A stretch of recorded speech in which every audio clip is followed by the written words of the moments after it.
뉴스 속으로. 조 바이든 대통령이 어제 나토 정상회담 마무리 기자회견에서 여전히 불안한 모습을 이어갔습니다. 카멀라 해리스 부통령을 도널드 트럼프로, 또 북한을 한국으로 이렇게 얘기하는 실수를 저지르기도 했습니다. 또 44년 전에 시행이 된 중국의 한자리 낳기 정책이 실패로 돌아가면서 후유증이 심각하다라고 LA타임스가 보도하고 있습니다. 결혼과 출산 감소로 인구 붕괴 우려가 커지는 한국에게도 교훈이 되는 케이스로 보입니다. 또 하마스와의 전쟁을 이어가고 있는 이스라엘이 남성의 군 복무 기간을 2년 8개월에서 3년으로 넉 달 연장했습니다. 여성들은 변함없이 2년으로 유지가 됐다는 소식인데요. 자, 봉화식 기자. 안녕하십니까? 조 바이든 대통령의 어제 기자회견 보셨습니까? 네, 봤습니다. 네, 좀 우려가 되죠, 아직도? 네, 아직까지 그 우려를 불식시키기 위해서 한 기자회견인데 실수가 어제도 적지 않았던 것 같습니다. 물론 논란을 정면 돌파하기 위해서 상당히 의욕적으로 그런 모습을 의식적으로 보였는데 오히려 불안감이 또 커진 것 같습니다. 10개 정도 질문을 받은 1시간 동안 요지에 제대로 답변하지 못하고 어쨌든 아무튼 이런 말을 자주 썼죠. 첫 답변부터 조금 꼬였는데요. 카말라 해리스 부통령을 도널드 트럼프 전 대통령으로 잘못 얘기했습니다. 그리고 북한이라고 말해야 되는 자리에 한국이라는 표현을 썼고요. 회견 직전 끝난 북대서양 조약기구 나토 정상회의에 참석했던 나라의 이름을 열거하면서 하필이면 대한민국 이름만 빠뜨렸습니다. 네. 회견을 할 때 특히 두드러진 현상이라고 하면은 뭐가 꼽힐까요? 네, 아까도 말씀드렸지만 자신이 없을 때 어쨌든, 하여튼, 아무튼 이런 표현을 쓰는데요. Anyway, by the way 이런 표현을 21차례 썼습니다.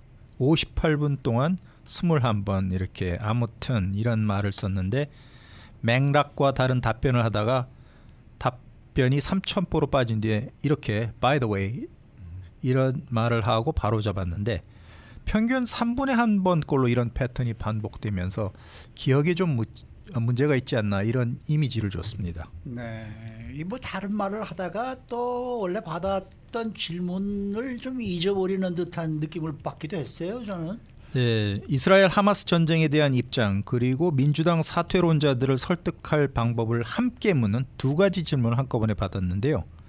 첫 번째 답변을 하면서 자신이 상원의원 시절부터 외교 경험이 풍부하다 이런 긴 설명을 하다가 두 번째 질문을 잊어버렸습니다. 그래서 다시 되묻기도 했는데 주요 매체들 실시간 중계방송 채팅창에는 바이든이 anyway, by the way, 하여튼, 아무튼 이런 말을 할 때마다 저 사람 또 잊어버렸다 이렇게 조롱하는 메시지가 담긴 댓글이 줄줄이 달리기도 했습니다. 네, 사실 바이든 대통령은 젊은 시절부터요 사람 이름을 틀리게 말하는 그런 경향이 좀 있었다고 하더라고요.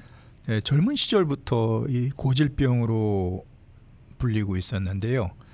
고령 논란을 불식시키기 위해서 임한 기자회견장에서 같은 실수 또 반복한 셈이 됐습니다. 마지막 행사에서도 볼로디미르 젤렌스키 우크라이나 대통령에게 마이크를 넘기면서 신사숙녀 여러분, 푸틴 대통령입니다. 이렇게 잘못 얘기를 했죠. 맞아요.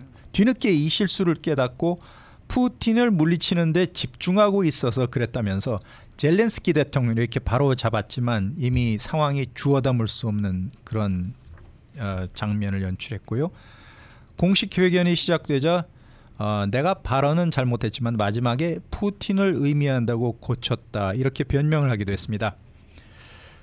젤렌스키를 의미한다고 했을 자리에는 또 푸틴이라는 이름을 넣는 실수를 했는데 이 바람에 또다시 미안하다. 푸틴이 아니라 젤렌스키 이렇게 또 말을 바꾸기도 했습니다. 근데 더 큰 참사는 사실은 첫 질문에서 나오지 않았습니까? 첫 번째 질문이 이랬죠. 해리스 부통령의 경쟁력이 더 높다는 여론조사에 대한 의견을 묻는 그런 질문을 받았는데요. 트럼프가 대통령이 될 자격이 없었다면 내가 부통령으로 뽑지 않았을 것이다. 이렇게 대답을 했습니다. 해리스를 트럼프로 잘못 얘기했는데 결국 트럼프가 대통령 자격이 있다. 이런 맥락의 답변이 돼버린 셈입니다. 이 발언이 나오고 트럼프는 자신의 소셜 미디어에 잘했다 조 이렇게 비꼬는 글을 올리기도 했습니다. 그리고 노스 코리아라고 말해야 되는 자리에 사우스 코리아 잘못 사용했고요. 그 아시아 태평양 파트너 국가들이 나토 정상회의에 참석을 같이 했다 이렇게 말을 하면서 나라의 이름을 열거했는데 호주, 뉴질랜드, 일본 그리고 한국이라고 얘기를 해야 되는데 다시 오스트레일리아, 호주라고 얘기를 하면서 말끝을 흐리고 아까 호주를 이야기했었는데 이렇게 변명하면서 끝내 이 4개국 업저버 자격으로 참석한 대한민국 이름을 빼뜨린 채 회견을 종료하기도 했습니다. 네. 그리고 또 한 가지는요. 회견 시간이요. 별다른 설명 없이 굉장히 많이 연기가 됐어요. 당초에 동부 시간으로 5시 반 시작될 예정인데 백악관에서 1시간 연기했습니다. 그리고 또 설명 없이 다시 1시간 미뤘고요. 네. 결국 예정보다 2시간 늦게 바이든 대통령이 나타났는데 어제도 목소리가 잠겼습니다. 58분 기자회견하면서 마른 기침을 하거나 목소리를 가다듬는 행동이 15번 정도 나왔는데요. 첫 번째 질문부터 마른 기침을 시작하고 계속돼서 이제 기침 소리가 좀 거슬리게 자주 나왔습니다. 회견을 시작한 지 3분밖에 지나지 않았는데 네 번째 기침을 한 다음에는 결국 바이든 대통령이 Excuse me, 죄송합니다 이런 말을 하면서 말을 이어가기도 했습니다. 그리고 기자회견 종반에는 총기 규제에 대한 트럼프 정책을 맹비난했는데 이때부터 좀 20분이 지나고부터 목소리가 약간 카랑카랑한 목소리에 또랑또랑한 목소리로 돌아왔습니다.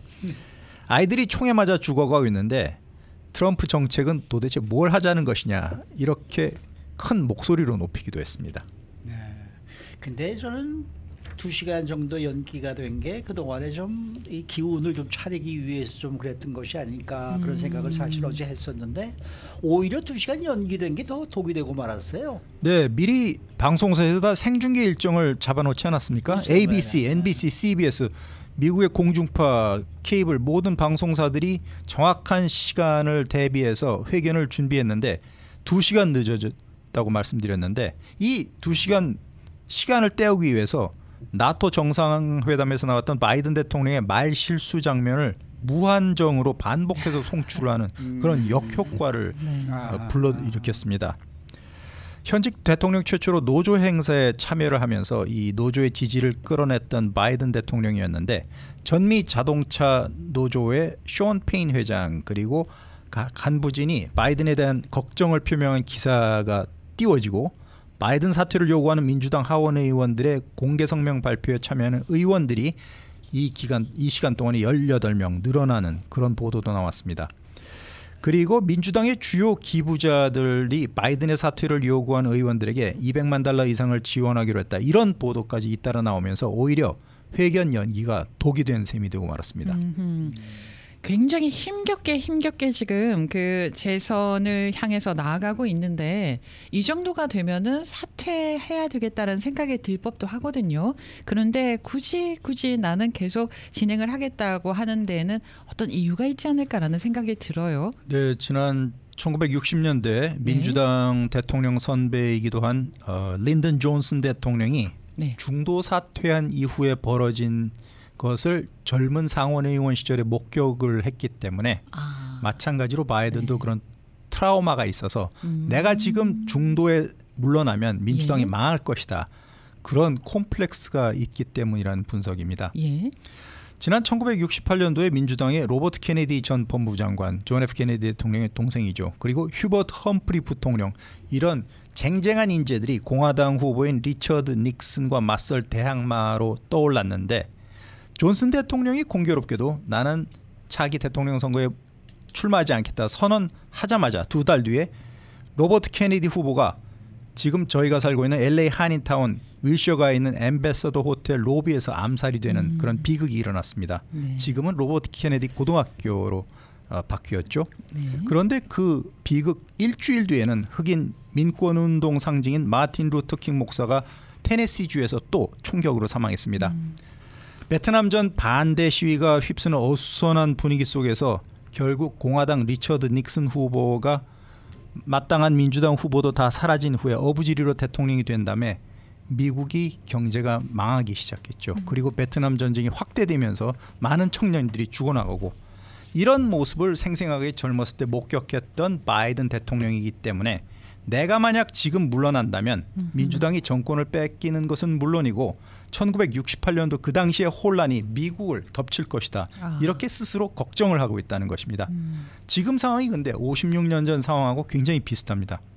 미국이 지금 지원하는 우크라이나 그리고 가자 전쟁이 바이든 정권의 발목을 잡고 재정 적자로 물가가 높아지고 서민들이 살기 어렵다. 그런 불평이 나오고 있습니다. 그렇기 때문에 바이든이 과연 최종적으로 어떤 결정을 내릴지 좀 더 지켜봐야 될 것 같습니다. 아마 뭐 지금 모르죠. 이 타이밍을 지금 재고 있을지도 모르죠. 그러니까 어느 시간에 이 발표를 하는 것이 가장 효과가 있을 것이냐. 왜냐하면 뭐 월요일부터 지금 공화당은 전당대회를 시작하죠. 그러니까 뭐 자기 자신도 자신이 더 이상 이 직에서 계속 있으면은 안 될 수밖에 없겠구나라는 생각은 하시리라고 생각합니다. 저는. 그런데 호랑이 등에 탄 상황이기 때문에 네. 내릴 수도 참 어렵게 된. 이제는 자신도 내려야 된다는 건 알고 있으리라고 저는 믿고 벌써 뭐 하원 의원들이 18명이 지금 이렇게 이제 일어나고 있고 지금 모든 언론들이 다 지금 네거티브한 얘기들만 네. 하고 있기 때문에 야 이게 내가 더 이상 여기서 저거 하다가는 큰일 나겠다라는 생각은 전 본인도 하고 있으리라고 생각하는데 지금 타이밍 언제 이 발표를 할 것이냐가 지금 뭐 고도의 정치 기술이 필요한 사람들이 지금 머리를 싸매고 있지 않을까 저는 그런 생각이 좀 들어요. 앞으로 일주일이 고비가 될 것 같습니다. 그러니까 뭐 트럼프 이 후보가 예를 들어서 정식 후보가 되면서 부통령 발표할 때쯤에 한번 터트리면서 그 효과를 좀 꺾는 역할도 뭐 그런 것도 이제 가능성이 있지 않을까 뭐 이런 생각이 들기도 하고. 네, 한번 지켜봐야 될 것 어쨌든 같습니다. 앞으로 일주일이 상당히 좀 기대가 되는 그런 한 주인 것 같습니다. 자, 그러나 저러나 공화당의 트럼프 후보가 외국의 인재들을 모두 흡수하겠다라는 정책을 발표했다면서요? 네, 미국에서 대학교를 졸업한 외국 학생들에게 자동적으로 그린카드, 영주권을 부여할 것을 검토 중이다 이렇게 얘기를 했는데 만약 현실화가 된다면 미국의 이민 정책 근본까지 뒤흔드는 굉장히 큰 공약 같습니다. 연간 100만 명에 달하는 외국 학생의 합법적인 이민이 이루어지게 되는데 이렇게 되면 미국이 엄청난 규모의 우수한 두뇌들을 외국인 인재들을 다 독식을 하게 되고 반도체와 같은 첨단 산업 유지에 이어서 이런 외국인 젊은 인재까지 다 흡수하게 되면 그 기술 개발의 사활을 걸어야 되는 중국, 유럽, 한국, 일본까지 경제 전쟁에서 그 뒤처질 그럴 위기가 있는데 일단 폭풍이 거세니까 숫자에 대해서는 좀 줄일 수도 있다 이렇게 한 발 물러나는 모양새를 취했는데 어쨌든 유학생들 굉장히 반기는 소식이 지금 공화당에서 나왔습니다. 네. 자, 다음 소식은요. 중국과 관련한 소식인데 중국의 한 자녀 낳기 정책이 이제 실패로 돌아가서 후유증이 심각하다라고 LA타임스가 보도했습니다. 네, 1980년에 등소평 정권 때 한 자녀 낳기를 시작했는데 네. 이제 중국도 인구가 줄면서 경제가 급강하고 있답니다. 그렇기 때문에 44년 전 정책 지금 계속 부작용을 일으키고 있습니다. 어떤 부작용이에요? 네, 출산율이 처음에는 떨어졌는데 결국에 세월이 흐르면서 강제로 낙태가 이루어지고 남녀 성비 불균형, 여성이 늘어나고 남성은 이제 신부감 찾기 어렵고 그런 요소가 나왔는데 기대 수명이 늘어나고 경제 여건이 개선되면 어차피 출산율은 저절로 줄어드는 법인데 이걸 강제로 낮추자 결국은 중국 14억 인구가 이제 13억대로 곧 떨어지면서 경제 활력 그리고 사회 활력이 줄어들고 있다. 한국도 비슷하게 나가면서 앞으로 미래가 걱정된다. 이런 그 문제점이 터졌다는 것입니다. 네. 수고 많으셨습니다. 봉화식 기자였습니다.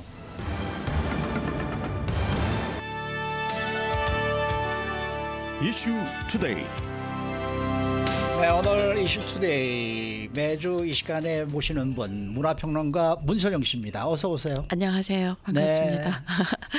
자, 지난주에 말씀하셨지 않습니까? 네. 영화 네. 탈주. 네. 드디어 보셨습니까? 네, 그 보셨는지 혹시? 아직 못 봤습니다. 아, 오케이. 그러면 제가 좀 영화 소재부터 줄거리부터 소개를 해야 될 것 같아요. 그래요? 어떤 내용이에요?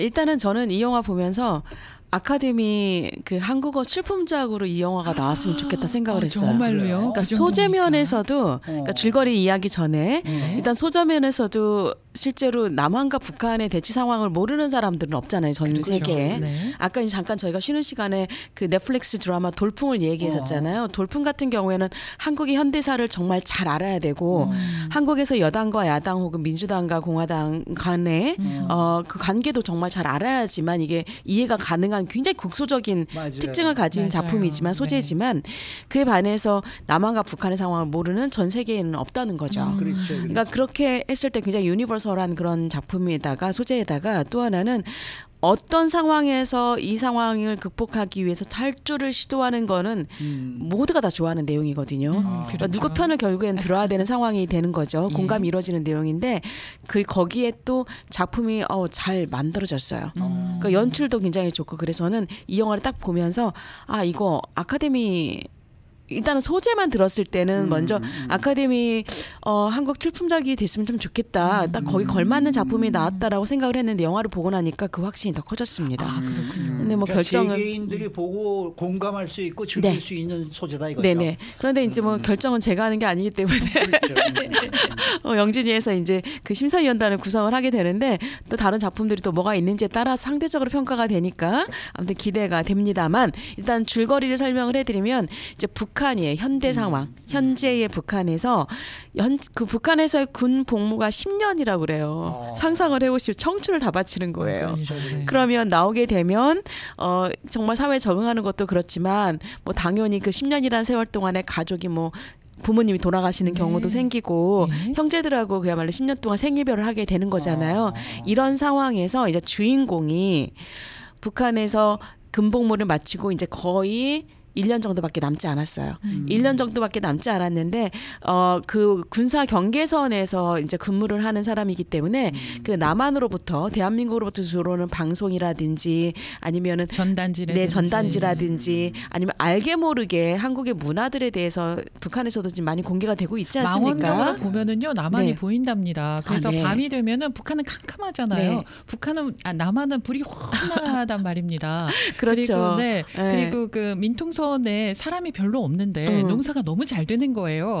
그런 것도 신기해서 하다고 하고. 그렇죠. 네. 근데 뭐 당연히 한국의 상황이 어떤지에 대해서는 사실 북한의 그 군사 경계선에 있는 분들이 모르지 않아요. 여러분들 그 박찬욱 감독의 JSA 궁동 경비 구역이란 영화를 보더라도 실제로 거의 다 알고 있단 말이죠. 그 현실을. 네. 그런데 사상이나 정치적인 어떤 입장 때문에 선택을 하느냐 마냐인데 이제 계속 꿈을 꾸는 거죠. 어떤 생각을 하냐면 내가 결국에는 탈주를 해야겠다. 왜냐하면 여기에서 군 복무를 다 마치고 나온다 하더라도 실제로 돌아갈 곳조차 없는 거예요. 홀로 모시던 어머니도 벌써 이제 작고하셨고 그리고 미국 그 북한 내에서도 계급이라는 게 존재를 하는데 나온다 하더라도 실제로 이 친구는 생활을 하는 데 있어서 사회적으로 뭐 좋은 등급을 받는다라든지 아니면 더 이상의 성공의 어떤 계기가 없는 계급사회에 정말 딱 올가 맺어 있는 상황인 거죠. 희망이 없다고 생각을 했는데 남한에 대해서 꿈을 꾸기 시작합니다. 그러면서 가끔씩 들려오는 남한의 대한민국의 라디오 방송이 있죠. 라디오 방송을 들으면서 이제 생각을 하게 되죠. 그러면서 몰래 밤마다 탈출구를 모색하기 위해서 밤에 잠을 자지 않고 몰래 나가가지고 지뢰밭들을 이제 표시를 하는 지도를 만들어요. 왜냐하면 탈주할 때 탈출로를 확보하기 위해서 지뢰를 이제 안 밟아야 되지 않겠습니까? 이런 것들을 작업을 하는데 같은 그 본복무를 하던 그 소대에 이제 약간의 부하죠. 그 친구가 이 눈치를 채고 본인이 먼저 나가겠다고 날 데려가 달라고 그러는 거죠. 그래서 이제 처음에는 시치미를 쭉 뗐는데 결국에는 이 부하가 먼저 탈주를 시도하면서 군 전체가 발칵 뒤집어지게 됩니다. 그렇죠. 비상에 걸렸겠죠. 네네. 그러면서 주인공인 이제 주인공조차도 이 탈주범을 찾아야 되는 상황인데 결국에는 그 지도를 가지고 있던 지도가 본인 주인공이 작성한 지도라는 게 밝혀지기 시작하면서 이제 군사 재판에 들어가게 되는데 이때 새로운 인물이 하나 등장을 하게 되죠. 바로 구교환 씨, 이제 연기 천재라고 불리는 구교환 씨가 그 정확하게 저희 북한 내에서 지기는 잘 모르겠지만 예. 이제 사령관 정도로 와서 이제 이 검사를 심사를 하게 되는데 알고 봤더니 어렸을 때 본인의 집에서 운전수로 일했던 그 운전수의 아들이 바로 이 주인공인 그 이재훈 씨가 역할을 했던 그 탈주범이었던 거죠. 그래서 이 두 명 다 탈주범으로 만드는 게 아니라 한 명은 탈주범을 잡는 영웅으로 둔갑을 시켜내서 지금 그렇지 않아도 북한의 군 당국이 분위기가 심상치 않은데 심기를 건드릴 필요가 없다. 한 명은 그냥 탈주범을 만들고 너는 그냥 탈주범을 잡은 영웅으로 내가 둔갑을 시켜줄 테니까 잘 넘어가자라고 이제 교화를 시키게 됩니다. 그런데 이제 그 상황에서 이제 일반 같았으면 그래 내가 포기하고 1년 동안 군 복무 잘 마치고 계급도 좀 높아졌으니까 영웅으로 추대를 받으면서 사회에 나와야지라고 생각을 할 텐데 이재훈은 그가 가졌던 꿈이 너무 큰 거죠. 여전히 나는 탈주를 해야겠다라고 생각을 하면서 정말 탈주가 이루어지게 되고 그를 잡는 그 사령관 구교환 씨하고 이재훈 씨하고 그 정말 격동적인 추격신이 이제 벌어지게 됩니다. 추격신도 나오네. 여기까지가 이제 줄거리인데 그 다음에 해피엔딩인지 새드 엔딩인지 그거는 절대 얘기를 못할 것 같고요. 여러분들 제가 좀 보셨으면 하는 게 제가 제 아들이 16살이에요. 저희 아이가. 근데 제가 아이랑 이제 영화를 좀 자주 보는 편인데 이번에도 이제 그 한국 영화를 같이 봤단 말이죠. 아이도 즐기더라고요. 그래요. 네. 영화를 굉장히 즐겼고 저도 사실은 영화를 즐기면서 이제 이런 생각이 들었어요. 와 진짜 연출 너무 잘했다. 그리고 이 두 배우의 연기는 일단은 검증된 연기거든요. 이재훈 씨도 뭐 TV에서 드라마에서 여러분들이 많이 보셨겠지만 특히 요즘 최근에 택시 드라이버 그 정의물이잖아요. 이제 그런 것들에서 연기를 정말 과감하게 잘 보여준 사람이고 거기다 구교환 씨는 뭐 여러분들 잘 아시는지 모르겠지만 가서 직접 보십시오. 그러니까 구교환 씨가 맡은 그 악당이라고 보기에는 그렇지만 일종의 빌런이죠. 왜냐하면 주인공을 이제 추적을 해서 잡아야 되는 사람인데 이 사람이 가지고 있는 캐릭터가 한국 영화에서 이런 캐릭터가 있었을까? 북한의 어떤 사령관을 이렇게 묘사한 게 일단은 공을 굉장히 많이 들인 작품이다. 연구를 굉장히 많이 했다라는 거고 현실적으로 북한 상황이 그러냐 그렇지 않느냐 그리고 정말 이런 상황에서 이게 말이 되느냐 말이 되지 않느냐는 두 번째로 치더라도 전 정말 좋은 소재를 가지고 이거를 그렸다라고 생각을 해요. 이게 남한과 북한의 이야기인 것 같지만 사실은 현대를 살아가는 우리들이 내가 처해 있는 상황에서 뭔가 꿈을 꾸고 갈망을 하면서 이 현실을 좀 극복을 해서 좀 더 나은 뭔가를 추구하는 분들이라면 이 영화를 보시면서 굉장히 많이 공감을 할 수 있을 것이다. 저는 이렇게 생각을 하고 아주 즐겁게 봤고 아카데미 후보자로 됐으면 좋겠다. 혹시나 구교환이 연기한 그 역할이요. 혹시 갈등을 하나요? 갈등을 하냐고요? 네.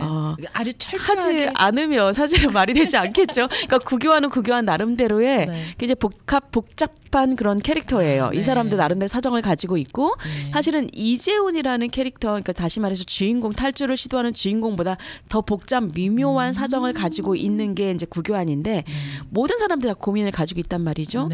라디오 방송을 진행하면서도 저는 평생 직업이라고 생각을 해요. 두 분은 정말 천직입니다. 리스펙 하는데 그럼에도 불구하고 내가 만약에 이 일을 하지 않았다면 무슨 일을 했을 거다라는 건 좀 있지 않으신가요? 별로요? 별로 없으세요. 이제 빼고 자 우리 이제 앵커님하고만 말씀을 드리면 만약에 내가 이 일을 하지 않았다면 나는 무슨 일을 했을 것인가? 내가 꿈꿔왔던 거 혹은 살아가면서 세상이 변하는 걸 보면서 나도 저런 일을 한번 해봤으면 어땠을까라는 생각들을 하실 거라는 거죠. 근데 그게 이제 현실에서 우리가 다 모든 거리가 원한다고 해서 다 모든 걸 선택할 수 없는 거잖아요. 실제로 이 이재훈이 맡은 역할은 북한에서 탈주를 하는 게 뭐 북한이 나쁘고 남한이 좋고의 차이는 아니에요. 그러니까 본인이 이 젊음을 다해서 정말 실패할지라도 내가 왜 도전을 해야 되는지가 영화의 메시지로 이제 극명하게 나중에 나타나는데 그런 부분이 좀 감동적이기도 했었고 모든 사람들이 즐길 수 있는 다 공감할 수 있는 그런 메시지다라는 생각 때문에 저는 정말 이 영화 대중적으로 볼 수 있는 영화. 근데 아카데미에 나올 수 있는 영화는 사실은 기생충 같은 영화는 굉장히 이변이었고요. 결국에는 유니버셜하고 보편적인 어떤 메시지를 담는 영화들이 주목을 끌 수밖에 없는데 거기에 어떻게 세련되게 연기와 연출이 잘 들어가느냐에 따라서 이제 대상을 받거나 뭐 이렇게 되는 거거든요. 이랬을 때 이 영화는 모든 사람들이 좀 한국 영화에 이런 작품이 있다라는 걸 봤으면 좋겠다. 특히 한국 영화가 요즘은 굉장히 그 막장으로 이제 닿는 그 소재들이 많지 않나요? 피곤한 소재가 많아요. 예, 보고 나면은 클래시컬 음악 하나 들어야 될 것 같고 정서 순화를 위해서 이런 생각이 드는데 이 정도 영화 정도라면은 참 대중적으로 굉장히 볼만한 영화가 나왔다라는 생각이 듭니다. 저는 뭐 영화 못 봤다고 분명히 말씀드렸고 그다음에 지금 이렇게 쭉 말씀을 하시는 거를 들으면서 내가 상상을 한번 해봤어요. 네. 이게 마지막에 어떻게 될 건가? 저도요. 마지막에 어떻게 될까? 혹시 둘이서 같이 탈출을 하나? 손잡고? 뭐 이런 것도 생각을 하게 되고. 결국은 셋 다 탈출하는 거 아닌가? 오히려 탈출을 원래 생각했던 사람은 구교환이가 먼저 하지 않았을까 하는 생각이 들기도 하고. 저는 영화 보는 것보다 두 분의 상상이 더 재미있을 것 같습니다. 야 이게 그렇지 잠깐 묘하게 이게 전개가 되겠네라는 생각이 지금 머릿속에서 시나리오가 지금 한 5가지가 영화를 보고 나서도 와 이게 결말은 당연히 있지 않습니까? 결말이 만약에 이렇게 됐다면 어떻게 됐을까? 만약에 이 사람이 이렇게 됐다면 어떻게 됐을까? 이런 상상들을 꼬리를 물고 나타날 만큼 이제 그런 여운을 좀 남기는 작품이기도 하고요. 한편으로 여운도 남지만 여운만 남았을 때는 사람들이 보고 나오실 때 찝찝하다, 뭔가 좀 개운하지 않다 그럴 텐데 그 개운하지 않을 것을 이제 다 제거하는 요소가 연출과 또 탁월한 액션씬이에요. 그리고 이재훈 씨 역할이 또 그 액션이 뭐 예를 들어 치고받고 그런 작품에 오른 액션이 아니라 정말 이거 탈주에 관련된 모든 액션들이 나오거든요. 근데 그걸 보면서 와 되게 현실적이기도 하고 그리고 또 영화적으로 우리가 느낄 수 있는 어떤 쾌감들도 느낄 수가 있고 그렇기 때문에 대중적으로 좋은 작품이다. 뭐 예를 들어서 그 JSA 같은 작품을 봤을 때 작품성, 연출력, 캐릭터, 스토리 모든 거를 다 보더라도 결국에는 다시 대중적인 작품이거든요. 그런 면에서 결국 한 2-30년 만에 또 그런 비슷한 작품이 나왔구나. 물론 남한 병사하고 북한 병사하고의 어떤 교리라든지 뭐 이런 거는 이제 소재에 들어가지는 않지만 좋은 작품이 나왔고 그 구교환이 다시 한번 말씀드리지만 구교환의 캐릭터가 사실 이재훈의 캐릭터가 굉장히 평범해요. 모범적인 그런 캐릭터라고 한다면 스탠다드한 캐릭터라면 구교환의 캐릭터가 여러분들 보시면서 많은 상상의 나래를 펼 수 있는 그런 그 요즘 영화에서 표현을 쓰고 떡밥이라고 그러거든요. 이제 그런 것들이 많이 이제 깔려 있으니까 끝나고 나셔서 뭐 얘기 대화를 나누실 때도 즐거운 소재거리가 되지 않을까 싶습니다. 이 작품의 감독이 이종필이라는 감독인데요. 우리가 잘 듣지 못했던 영화 맞습니다. 감독인데 한국예술종합학교 영화과를 졸업을 했네. 한예종 출신입니다. 네네, 한예종 출신이고 저도 사실은 그 딱 한 편밖에 안 봤어요. 삼진그룹 영어 토익반이라는 작품을 하나 봤었는데 그 전에 이제 많은 그 독립 영화들을 연출을 한 경험이 있죠. 거의 한 20여 편 정도를 연출을 한 분이고 이 감독이 또 되게 재밌어요. 연기도 좀 하세요.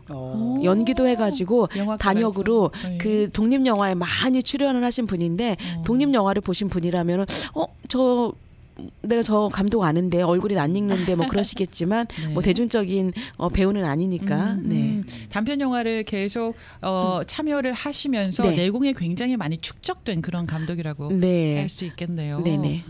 푸른 소금의 단역으로 나왔고 전국 노래자랑이라는 작품의 감독 각본도 쓰셨고. 푸른 소금 진짜 오래된 작품인데. 저 누굽니까? 그 코미디언이 만든 영화 아니에요? 전국 노래자랑 전 정말 모르는 작품이에요. 저는 제목만 들어봤어요. 이거를 감독을 했네요. 많은 다작은 하긴 했는데 이제 상업적인 작품이 결국에는 대중의 그 극장용 상업 작품으로는 한 2번째 작품이라고 봐야 되는데 괜찮다. 정말 연출에 대해서 이분이 감각이 있구나라는 이제 그런 것들을 보실 수 있는 작품이고 그리고 편집도 굉장히 잘 되어 있는 작품이에요. 그래서 여러분들 보시는데 뭐 눈에 거슬리거나 아니면 뭐 되게 시시하다라든지 아니면 저건 너무 과장됐구나라는 그런 것들을 요소를 좀 제거를 해야지 그게 사실은 우리 사람들이 볼 때 그 플로우를 잘 따라갈 수가 있거든요. 방해되지가 않고. 근데 그런 면에 있어서는 수작이다라고 생각을 합니다. 자녀분들과 같이 봐도 되겠습니다. 아드님과 같이 봤다고 저는 하셨으니까. 자녀분들과 같이 보기를 권해드립니다. 네, 수고 많으셨습니다. 네, 감사합니다. 문화평론가 문선영 씨 함께했습니다. 데일리 브리핑. 네, 매주 이 금요일 데일리 브리핑에서는 저희 주말 방송 위클리 매거진을 진행하시는 문대현 박사 함께합니다. 문 박사님 안녕하십니까? 안녕하세요. 최근에 그 에어비앤비에서 또 다른 소송이 끊이지 않고 이어지고 있습니다. 바로 이 카메라, 숨겨진 카메라 때문인데 이 기대에 가득 찬 휴가가 악몽으로 변한 케이스가 아주 상당수 되고 있는 현실이라고 합니다.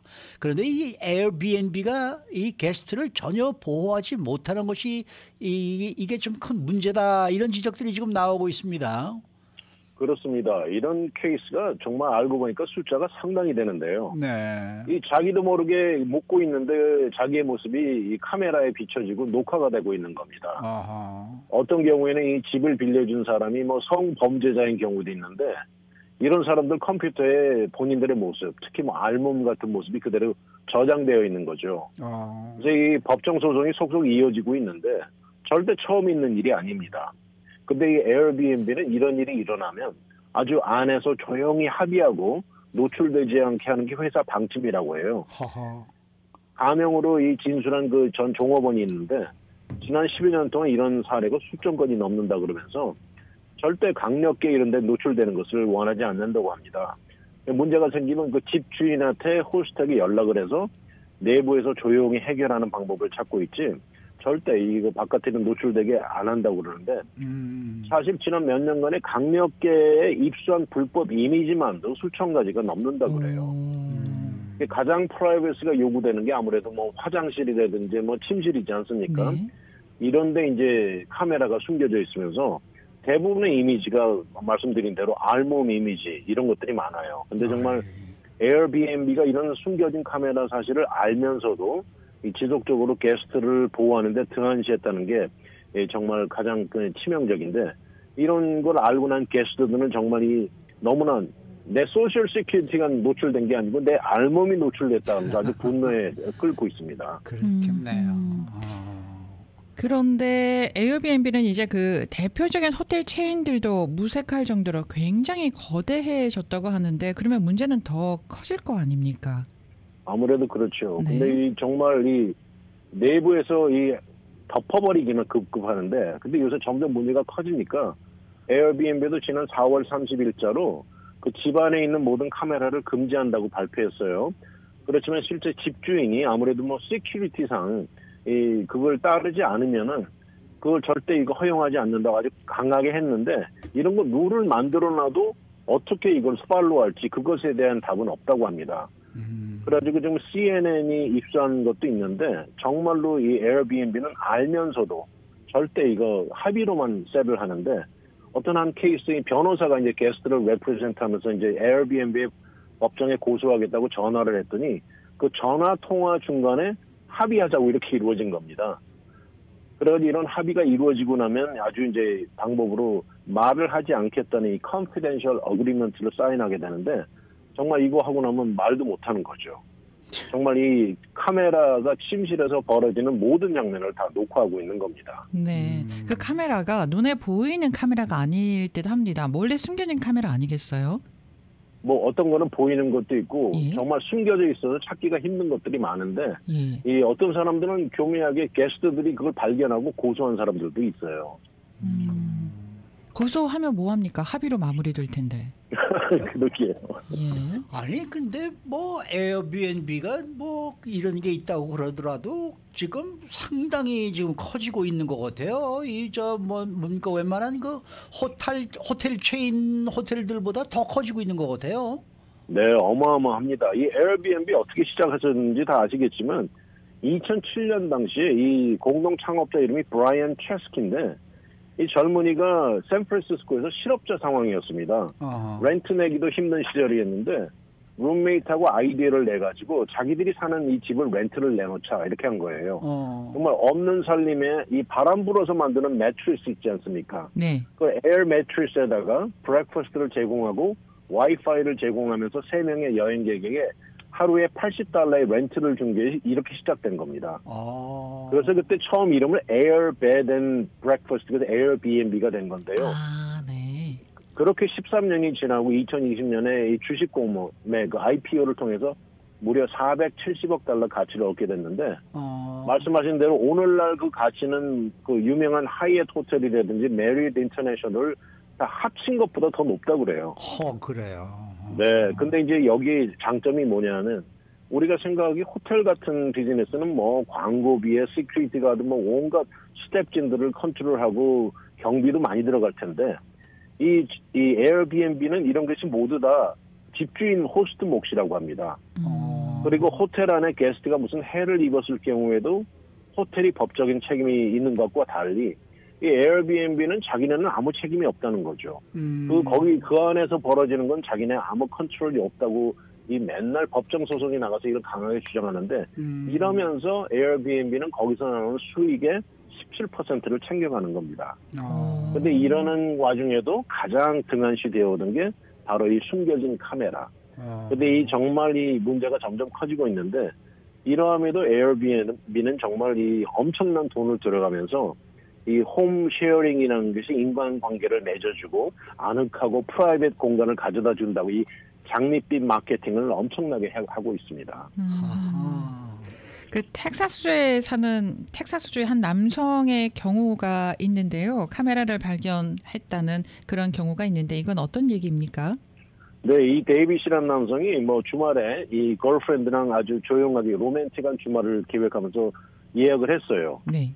거의 이제 교회에 떨어진 카레지에 딱 들어갔는데 이 사람은 본인이 카메라를 발견했습니다. 근데 여기를 예약한 이유가 이 보통 사람들이 많이 리뷰들을 보지 않습니까? 네. 리뷰가 아주 좋게 남아있고 이 호스트가 슈퍼 호스트 레벨에 올라 있어서 했는데 딱 도착해서 보니까 침실벽에 숨겨진 카메라를 발견했는데 침대에 정확하게 맞춰져 있었다는 거예요. 네. 그래 놀래가지고 곧장 뛰쳐나와서 10마일 정도 떨어진 다른 호텔로 이제 체크인을 해서 커스터머 서비스에 연락을 취했죠. 근데 아무도 받지도 않고 결국 저녁 늦게 메시지만 왔는데 그 호스트 이름이 AJLE라는 사람인데 그쪽 이야기도 좀 들어봐야 되겠다 이렇게 뭐 굉장히 무책임하게 메시지가 오면서 그걸 어떻게 하겠느냐 거기다 물어봐도 되겠느냐 이제 물어보는 거예요 오히려. 근데 이 사람이 생각해 보니까 자기가 거기 들어가서 나올 때까지 그 사람이 아마도 생생하게 자기를 지켜보고 있었을지도 모른다는 생각이 없어가면서 리퀘스트를 거부했다고 하네요. 그래서 그 집주인은 뭐 어떻게 체포가 된 거예요? 어떻게 된 거예요? 체포가 됐네요. 그 다음날 이 데이빗 씨가 경찰에 신고를 했고 이 내용을 들어보고 경찰이 그 수색영장, 서치 워런트를 지참하고 급습했습니다. 그리고 그 집주인의 셀폰, 컴퓨터, 카메라 모두 압수 있는데 그리고 그 안에서 보니까 이 게스트들을 녹화해 온 것이 1년도 넘고요.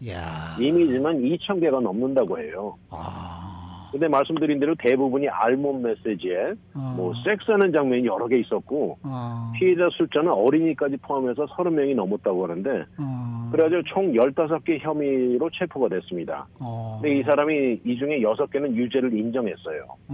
정말 이런 사람이 어떻게 슈퍼 호스트 레벨을 유지했는지 정말 피해자들이 어이가 없다고 말을 하는데 이 한 가지 놀라운 건 이 피해자 중 한 명이 이 사람의 섹스 장면이 녹화된 게스트가 있습니다. 근데 이 사람은 이 사실도 모르고 거기를 다녀온 다음에 너무 좋은 스테이였다. 이 최고 리뷰를 남기기도 했는데 나중에 이런 사실을 알고 나서 정말 배신감과 분노에 끌어올랐다고 하네요. 네, 그러면은 체포는 돼서 다행인데 그러면은 그 다음 체포가 되고 나서 형량은 어느 정도 됐었나요? 이 사람이 1년 형무소 생활을 마치고 지난 2월에 풀려났다고 합니다. 6개 부분에서 유죄를 받았는데도 1년형이었어요? 그렇습니다. 그래서 피해자들이 말하는 게 뭐냐면 야 이거 너무하다. 피해자 한 사람당 한 달도 되지 않는다면서 정말 또다시 배신감을 느꼈다고 하는데 근데 이게 이런 걸 잘 아는 사람들은 이런 가벼운 형량이 놀랍지 않다고 해요. 왜요? 왜 그러냐면 미국에서 이 대부분의 주법이나 연방 레벨에서 이렇게 몰래 다른 사람 이 성행위 장면을 훔쳐보는 이 죄를 보이어리즘이라 그러는데 이게 경범죄라고 하네요. 경범죄. 그래가지고 이게 최고 형량이 모두 1년 미만이라고 합니다. 정말 또 메인주에 또 다른 사람이 있는데 이 사람도 슈퍼 호스트에 올라 있는 피터 매든이라는 사람은 2022년에 같은 죄로 이제 유죄를 인정하고 감옥살이를 하게 됐는데 단 14일만 2주 만에 출소를 했습니다. 정말 이런 걸 보면서 피해자들이 이제 그들 이미지가 이 온라인에 언제 나타날지 두렵다 그러면서 특히 어린이들 모습이 올라 있는 것이 너무너무 걱정된다 그러면서 이런 디지털 이미지는 사실 어떻게 보면 아무리 지워도 지워지지 않고 영구하다고 그러지 않습니까? 이런 것 때문에 정말 분노를 가라앉히지 못하고 있다고 하네요. 이 정말 숨겨진 카메라 큰 문제인 것 같아요. 맞아요. 이 정말 숨겨진 카메라들이 뭐 예전에 한국에서도 무슨 뭐 모텔이나 이런 데서 많이들 발견되고 그래서 뭐 적발됐고 뭐 그랬던 기사들도 제가 읽은 기억이 나는데 여기라고 뭐 없겠습니까? 조심해야죠. 그렇죠. 어떻게 생각하면 집을 내주는 사람들 그들 집을 보호하기 위해서 시큐리티 차원에서 카메라를 좀 보고 싶어하는 건 이해는 되죠. 어느 정도 이해는 되는데. 이게 아주 의도적으로 아까 말씀하신 대로 침대 겨냥을 하고 있으면 곤란하죠. 네, 아까 말씀하신 대로 매도를 아주 정면으로 비치게 딱 설치한다든지 이런 거는 의도적이죠. 그렇습니다. 화장실도 그렇고요. 네. 그러나 저는 오늘 말씀하신 중에서 제가 에어비앤비가 뭐의 약자라는 거는 지금 처음 오늘 알았습니다. 네, 저도 읽어보면서 에어 매트리스를 바람 불어가지고 그렇게 만들었다고 써 있어서. 에어 베드 앤 브렉퍼스트. 이야, 그거 참 아주 쉬운 얘기였는데 그걸 모르고 있었네. 네. 이제는 에어비앤비를 가면은 몰래 카메라가 설치되어 있는지 구석구석 한번 잘 살펴봐야 되겠어요. 나와 있는 카메라는 인식이 되니까 뭐 조심도 하고 하겠는데 뭐 침대 옆에 자그만하게 몰래 숨겨져 있고 이런 거는 위험하잖아요. 어떻게 발견하겠어요? 요새 하도 조그매가지고 뭐 그 영화 같은데 보면은 그렇죠. 뭐 단추 구멍에다가 뭐 설치하고 그러는 식으로 나오니까 그거 어떻게 발견할까요? 화분 같은 거 이런 것도 잘 살펴봐야 되겠고. 네. 자, 오늘 말씀 재밌게 잘 들었습니다. 네, 감사합니다. 네, 문대원 박사 함께했습니다.